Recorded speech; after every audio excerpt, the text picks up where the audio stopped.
Hello, taxpayers! Pessoal, hoje eu estou aqui para compartilhar com vocês como foi a minha trajetória até se tornar um CPA aqui nos Estados Unidos. Bom, a minha história começa no Brasil, obviamente, sou brasileiro, nascido em Brasília e aos 16 anos me mudei para os Estados Unidos junto com minha prima, meu irmão e o meu avô, que estava responsável, já que a gente era menor de idade. E já comecei na high school aqui nos Estados Unidos. Um ponto interessante é que durante a high school existia uma aula que era de contabilidade e parecia muito banco imobiliário, porque a gente pegava invoices, faturas, cheques, se tinha envelopes, né? Então a gente fazia um mock, como a gente chama aqui em inglês, como se fosse um teatro, né? Um teatrozinho, onde a gente via como era a transação de um negócio pagando invoice, recebendo, como é que paga a fatura depois. E foi muito interessante porque ali surgiu um pouco esse desejo, né, de aprender mais a contabilidade. Foi algo que eu me interessei, mas algo muito vago, muito longe. Lá no Brasil, enquanto eu estudava, estava no segundo ano do segundo grau, o meu pai abriu uma loja de rollerblade, que era novo na época. Se a gente está falando lá nos meados de 1990. Então eu e meu irmão, a gente andava na rua, fazia apresentações, viajava pelo Brasil. Era um modelo mais street, né, do rollerblade, de pular carro, enfim. E nesse momento que ele abriu a loja, eu comecei a ter um pouco de exposição em negócios, né, em lidar com o cliente. Depois da escola eu ia lá ajudar ele. Então ali já começou algo na área de negócios para mim. Vindo para os Estados Unidos, como eu mencionei, na high school eu só tive aquela exposição. E quando chegou o momento de ir para a faculdade, eu não tinha muita certeza do que eu queria fazer, mas já tinha uma ideia de que eu queria fazer algo relacionado a negócios. Então, quando eu ingressei na faculdade, eu decidi fazer International Business, que seriam relações internacionais, eu imagino, no Brasil. E no segundo ano da faculdade, eu trabalhava numa loja chamada GNC, que é uma loja de vitaminas, até hoje, uma rede grande aqui nos Estados Unidos, hoje se tornou multinacional, e vendendo os produtos, né, para um cliente. Não tinha ninguém nessa loja naquele dia, e ele, conversando comigo, ficou interessado em saber como que eu queria fazer da vida, né? O que eu estava fazendo. Eu falei que estava na faculdade, etc. Ele perguntou o que eu queria fazer com International Business. Eu falei que não tinha muita ideia. E aí ele falou: eu queria te dar uma dica para você fazer contabilidade. Eu falei: nossa, contabilidade. E eu não tinha ido muito bem na primeira cadeira de contabilidade, no primeiro class, o Accounting 1. E fiquei meio receoso. Falei: mas eu não fui tão bem, eu consegui passar, mas se eu mudar o foco, eu vou ter que fazer essa classe de novo. E ele falou: olha, eu sugiro que você considere, porque a contabilidade é muito reconhecida aqui nos Estados Unidos. As pessoas te respeitam essa função, e você nunca vai ficar sem emprego. Você nunca vai ter que se preocupar em acontecer algo com a economia que não tem emprego para contadores. Para encurtar essa parte da história, eu cheguei no outro dia e fui lá falar com o meu counselor e mudei o meu foco, né? Mudei o degree que eu estava querendo me formar de International Business para contabilidade. Tive que refazer aquela classe que eu mencionei, tirei A, né? Tirei A naquela classe e realmente, como aquele senhor falou para mim, eu digo que ele era um anjo, porque ali quem está acostumado com a Flórida e vive aqui ou já veio, nota que existe muita gente aposentada, principalmente no frio, né? Eles saem do norte, da área de Massachusetts, enfim, aqueles estados mais frios para vir para a Flórida. E eu digo que ele era um anjo porque ele estava todo de branco, estava com tênis, aqueles tênis branco, aquela meia até a canela branca, camisa branca, todo branco, até o cabelo dele branco. E eu lembro que eu disse para ele que ele tinha acabado de mudar o futuro de um jovem. E eu realmente no outro dia mudei a classe, fui muito bem e fiz o meu bacharel de contabilidade. Durante a minha vida, bem novinho, criança, o meu sonho era ser engenheiro mecânico, né? Então eu gostava muito ali quando eu via computador e tal, eu achava que engenheiro mecânico eu queria montar as máquinas, os computadores. Depois vendo o filme do Top Gun e com histórias que eu e meu pai conversava, é, fiquei apaixonado, né, com o filme e tinha aquela vontade de ser piloto de caça, né, de avião. E essas foram as duas áreas, né? E depois, obviamente, o negócio, como eu acabei de falar. Então, quando eu entrei na faculdade, né, depois que eu mudei o que a gente chama do meu major, né, eu tinha vontade de trabalhar para o FBI ou para a divisão criminal do IRS, da Receita Federal Americana. Na época eu não tinha cidadania americana e para ser agente federal você tem que ser cidadão americano. E também tem uma idade mínima. Eu acabei ingressando na área de tax, até por necessidade, assim que formei. E voltando um pouco atrás, agora eu lembrei um detalhe importante. Eu fiz um estágio em contabilidade forense. Talvez vocês nunca tinham escutado esse nome. Forensic Accounting, que é a área da contabilidade que analisa crimes do colarinho branco, fraudes, né, monetárias e coisas do tipo. Por isso que eu me interessei e pensei em trabalhar para o FBI ou para a divisão criminal do IRS. Então, só para dar esse contexto aí, o porquê, né? Se tinha alguma coisa a ver quando eu queria ser piloto de caça, ter a área militar, mas enfim, não tem nada a ver com isso, foi mais por esse estágio. Quando eu acabei o estágio, e já iniciei direto na área tributária. E a partir dali nunca mais saí, né? Sempre trabalhei na área tributária. Dentro do nosso âmbito tributário, existe uma licença chamada Enrolled Agent, que é bem interessante. Ela é um teste que você faz com o IRS e após fazer esse teste passando, eles te dão uma licença que permite você representar clientes, representar contribuintes, né, perante a Receita Federal Americana. É um curso bem interessante para vocês que estão iniciando e talvez não tenham todas as qualificações para o CPA. Eu acho que devem considerar, se você quer ingressar na área de tributação, né, de tax, o Enrolled Agent, tá? O Enrolled Agent, que é um certificado. Então, nos primeiros anos, o meu chefe na época já me disse que era importante fazer essa prova. Eu estudei bastante, passei, peguei um Enrolled Agent, peguei uma outra certificação chamada Certified Fraud Examiner, devido àquele estágio que eu fiz, né, de contabilidade forense, e a gente representava muitos clientes perante a Receita Federal Americana, em auditoria, em problemas de dívidas tributárias, etc. E isso foi muito bom para minha carreira, porque logo cedo na carreira, os primeiros 3 anos, eu tive muita exposição com ao IRS, né? Já tive lá presente dentro do office do IRS. Então, com isso, eu entendi muito como eles funcionam, como funciona a auditoria, o que eles estão procurando. Então, foi um background fantástico essa área de tributos, né, da área de representação, né, o que a gente chama, tax representation. E logo depois que eu tinha passado essa, já começou o interesse de ingressar para fazer o mestrado e depois procurar a licença de CPA. A maioria dos estados hoje tem um requerimento para você fazer o que eles chamam de fifth year. O que quer dizer isso? Os primeiros 4 anos você tem o bacharel, geralmente é 4 anos para fazer o bacharel. E para você ter a licença de CPA, geralmente são 120 créditos que você consegue durante esses 4 anos. Você precisa de 150 créditos, tá? Mas não é qualquer crédito. Até dentro dos 120 ou dos 150, na verdade, existem qualificações mínimas da área contábil e tributária.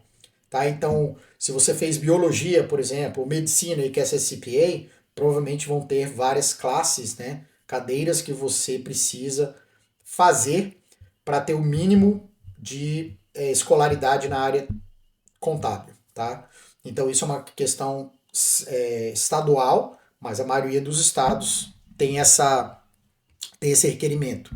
Então eu só tinha o bacharel, eu precisava fazer o que a gente chama do FETIA, mas na verdade são mais do que, não é só mais um ano, dependendo de quanto tempo, a maioria das pessoas estão trabalhando, então você não tem como ficar full time na faculdade.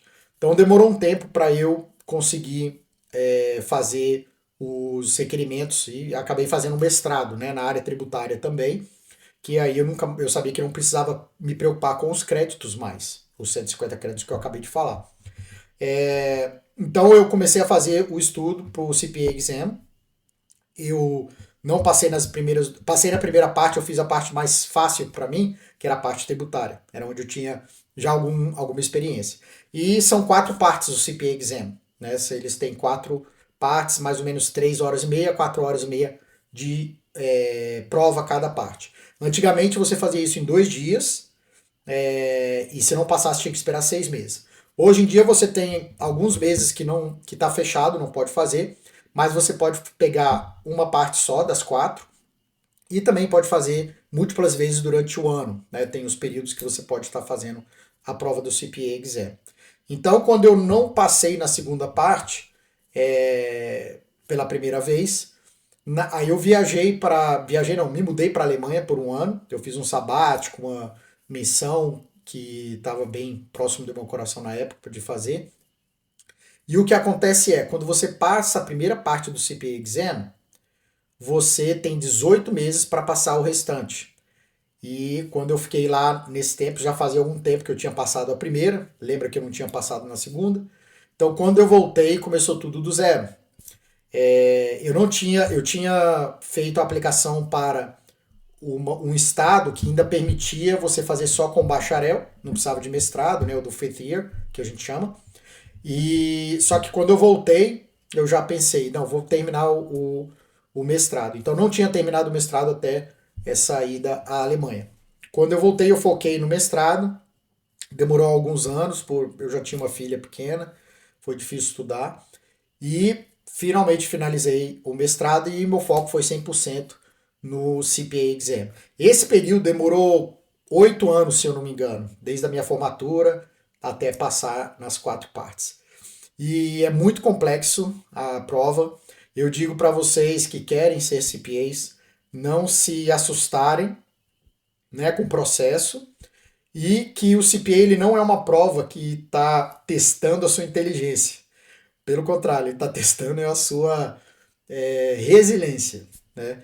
Então, eu quando voltei com aquela garra toda. Eu trabalhei num escritório muito grande de Miami, americano, e algumas situações me trouxeram ânimo e encorajamento para continuar essa batalha de pegar o tão sonhado CPA, né?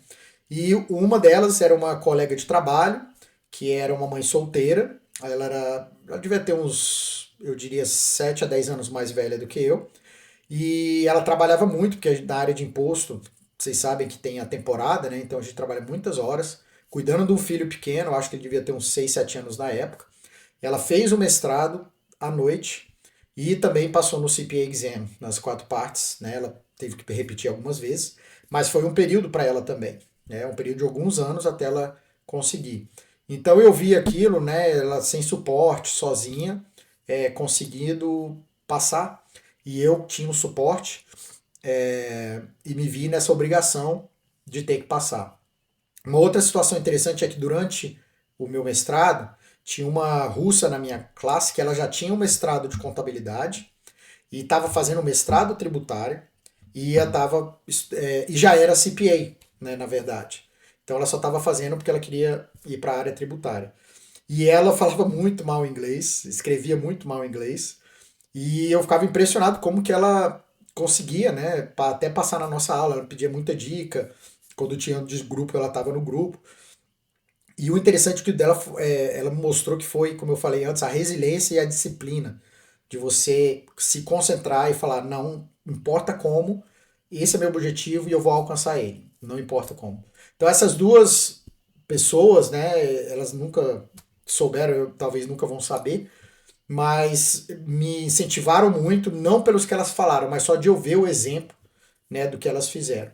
Então, no meu caso também, veio com um preço, né, a pagar. Todos nós vamos ter um preço a pagar para conquistar aquilo que a gente quer conquistar. Principalmente se for algo de muito valor, não vem fácil. É aquele ditado que vem fácil, vai fácil. Né? Então, se é algo que requer esforço, requer trabalho, requer tempo, é porque tem um valor para isso. Então, eu comecei a estudar. Eu tinha que acordar 4h30 da manhã para estudar, eu estudava de 4h30 a 6h30 todo dia, de segunda a sexta, e no fim de semana eu estudava um pouco mais, que era eles te dão mais ou menos uma estimativa de horas que você necessita para estudar. Então eu comecei a estudar desse período, né, de 4h30 a 6h30, porque 6h30 minha filha já acordava, já começava aquele processo de se arrumar, ir para a escola, todo mundo acordando em casa, então esse foi o período que eu tinha para poder estudar. E à noite eu estava muito cansado, então quando eu tentei fazer à noite, não dava certo, né, até por questão de barulho, interrupção. E graças a Deus, com a força dele também, consegui finalizar o CPA, passei a prova. E isso foi o divisor de águas na minha carreira. Por quê? Porque quem conhece o valor dessa certificação e muitas vezes procura, né, essa certificação, entende o diferencial, né, de uma pessoa que é SPA e de aquela que não é. E várias vezes já falei em podcast, em apresentações, que eu dou valor para quem trabalha na área tributária, para quem é contador, para quem é enrolled agent. Todos nós temos um lugar, né, no mercado. Todos nós temos experiências variadas. Pode ter coisas, talvez não no código tributário, mas na área de business normal ou de alguma indústria específica, que um contador que não é CPA pode saber que eu não saiba. Então a gente tem que ser humilde para entender que há espaço para todo mundo. Na nossa comunidade aqui na Flórida, hoje eu moro em Atlanta, mas na Flórida é uma comunidade muito grande e é uma comunidade que existem vários contadores, pessoas, eu conheço grande parte deles, pessoas do bem, pessoas de ética, de família, né, exemplar. Então não há aquela situação de competitividade, como é que eu diria, uma competitividade não saudável, né? É o jeito que eu tenho para explicar isso. Então há espaço para todos, mas existe às vezes um cap que a pessoa chega, né, e não consegue avançar mais em algumas situações. Eu tenho colegas que até hoje eles sofrem um pouco porque o objetivo era financeiro e tá ok também, não estou julgando, só estou explicando, mas que eles se irritam às vezes, né, em ter que explicar quando o cliente fala, eu pensei que você era CPA, mesmo ele nunca indicando que era ou não. Então essas situações às vezes, né, força a pessoa a ir atrás da licença de CPA para poder, né, não ter essas situações com potenciais clientes. Então, desde que eu fiz e a minha carreira, né, nessa área tributária principalmente, foi muito importante para mim manter a ligação com a minha comunidade brasileira.